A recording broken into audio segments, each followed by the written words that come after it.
Hi friends, மல்லி சீரியலில் இதுக்கப்புறம் என்ன நடக்க போகுது அப்படின்றத இந்த வீடியோவில் பார்க்கலாம். இப்போ இந்த சுடரை கொன்னது யாரு அப்படின்ற டவுட் நிறைய இருக்குங்க. நம்ம மல்லி பார்த்தீங்கன்னா எப்படியாவது இந்த சுடரை கொன்னது யாரு அப்படின்றத கண்டுபிடிச்சி விஜயை வெளியே கொண்டு வரணும் அப்படின்ற விஷயத்துல மும்மரமாக களத்தில் இறங்கியிருக்காங்க.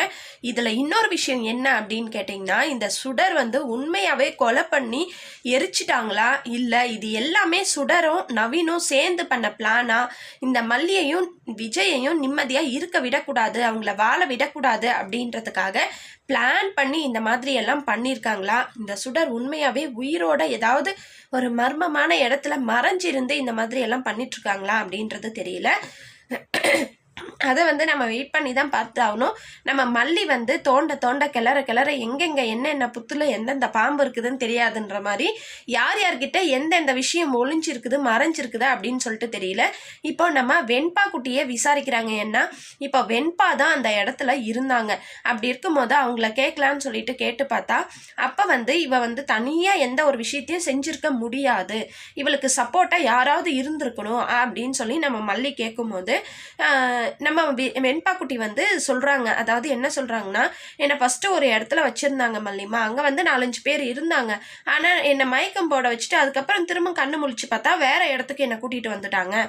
அங்கே நான் தப்பிச்சு போக முயற்சி பண்ணேன். அப்போ நீ நீ இங்கே வெளியே தப்பிச்சு வந்துட்டியா, உன்னை சேர்க்க வேண்டிய இடத்துல சேர்க்குறவா அப்படின்னு சொல்லி ஒரு அங்கிள் கூட்டிகிட்டு திரும்ப அந்த இடத்துல விட்டுட்டாரு அப்படின்னு சொல்கிறாங்க.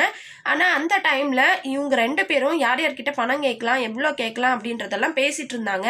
நம்ம கதிரேசன் தாத்தா கிட்டையும் பணம் கேட்டு அவங்கக்கிட்ட இருந்தும் வாங்கிக்கலாம், அதையும் பேசிகிட்டு இருந்தாங்க அப்படின்னு சொல்கிறாங்க. உடனே மல்லிக்கு ஷாக் ஆகுது. இவங்க ஏன் இந்த உண்மையை நம்ம கிட்ட இருந்து மறைச்சாங்க, எங்ககிட்டயும் 50 லட்சம் பணம் கேட்டா அந்த சுடர் அப்படின்றத இவர் எதுக்கு மறைச்சாரு, இதுல ஏதோ ஒண்ணு இருக்கு, இதை முதல்ல விஜய் கிட்ட சொல்லணும் அப்படின்னு சொல்லிட்டு நம்ம மல்லி என்ன பண்ணுறாங்கன்னா விஜயை பார்க்க போகிறாங்க. போலீஸ் ஸ்டேஷன் போகிறாங்க. அங்கே போனால் விஜய் டாய்லெட் கழுவ விட்டுட்டு இருக்காங்க. அதை பார்த்ததும் நம்ம மல்லிக்கு ரொம்பவே கஷ்டமாக போயிடுது. ஸோ அதுக்கப்புறமா விஜய் கிட்ட இந்த விஷயத்த சொல்கிறாங்க. விஜய் இந்த மாதிரி உங்கள் கதிரேசன் கிட்டையும் 50 லட்சம் இந்த சுடர் கேட்டிருக்கா, நம்ம வெண்பா குட்டி மூலயமா இந்த விஷயம் தெரிஞ்சது, அவர் எதுக்காக மறைக்கணும் அப்படின்னு சொல்லிட்டு அந்த மாதிரி அவர்கிட்ட என்ன விஷயம் இருக்குது அப்படின்றத நம்ம மல்லி கண்டுபிடிக்க போகிறாங்க. இன்னொரு பக்கம் இந்த ராஜு என்ன மாதிரி திருட்டு வேலையெல்லாம் பண்ணியிருக்காங்க அப்படின்றதையும் கண்டுபிடிக்க போறாங்க. நமக்கே பாத்தீங்கன்னா 2 பேர் மேல டவுட் இருக்கு, ஏன் 3 பேர் மேலயுமே டவுட் இருக்குங்க. ஒரு பக்கம் இந்த ராஜி கொலை பண்ணல, ஆனா ராஜியும் இந்த கொலை பண்றதுக்கு காரணமா இருந்திருக்காங்க. அந்த நைஃபை எடுத்துட்டு போயிட்டு ரகு கிட்ட கொடுத்தாங்க. சரிங்க, ரகுவும் இந்த கொலையை நான் பண்ணல, நான் பண்ணியிருந்தா உங்ககிட்ட பணம் வந்திருக்குமே, நான் ஏன் பண்ண போறேன் அப்படின்னு சொல்லிட்டு ரகுவும் சொல்றாரு. ஸோ அப்படி இருக்கும்போது ரகு கிட்ட இருந்த அந்த ராஜி கொடுத்த நைஃப் எப்படி அங்க சுடர் இருந்த அந்த பிளாட்ல போய் இருக்கும், அது டவுட்டா இருக்கு.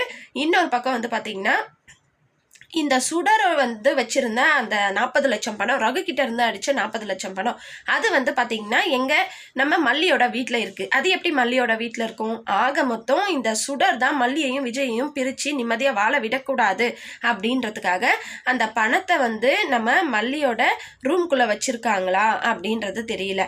அப்படி சுடர் அந்த பணத்துக்காக தான் ஆசைப்பட்டாங்க. அப்படி இருக்கும்போது அந்த பணத்தையே எப்படி வச்சுட்டு மல்லியையும் இதையும் பண்ணுவாங்க, அதுப்பா ஒரு பக்கம் டவுட்டா இருக்கு. இன்னொரு பக்கம் இந்த கதிரேசனே ஆளை வச்சு என்ன ஒரு கௌதம் அப்படின்றவங்க கிட்ட ஃபோன் பண்ணி கொஞ்ச நாளைக்கு இந்த ஊர்ல இருக்காத, நீ கிளம்பு அப்படின்னு சொல்லிட்டு இருந்தாரு. அப்படி இருக்கும்போது அந்த கௌதமை வச்சு சுடரை போட்டு தள்ளிட்டாரா அப்படின்றதும் டவுட்டா இருக்கு. எல்லாமே கன்னித்தீவு கதை மாதிரி இழுத்துக்கிட்டே போதுங்க, கன்ஃபியூஷனா இருக்கு.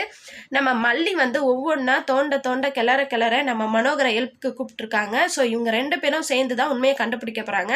முதல்ல இந்த கதிரேசனை பிடிக்க போறாங்க. அந்த கௌதமையும் கண்டுபிடிச்சி கதிரேசன் கிட்ட இருந்து எந்த உண்மை இருக்குது அப்படின்றத கண்டுபிடிக்க போறாங்க.